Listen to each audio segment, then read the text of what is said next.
झकला भकला जोजवा पगला नोहो नोहो मैं हया तोर लेकर थो प्यार।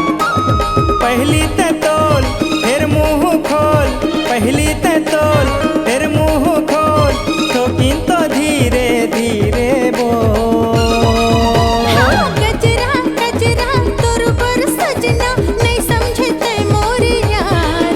है तो हावस गवार, है तो निकट गवार।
झकला भकला जोजवा पगला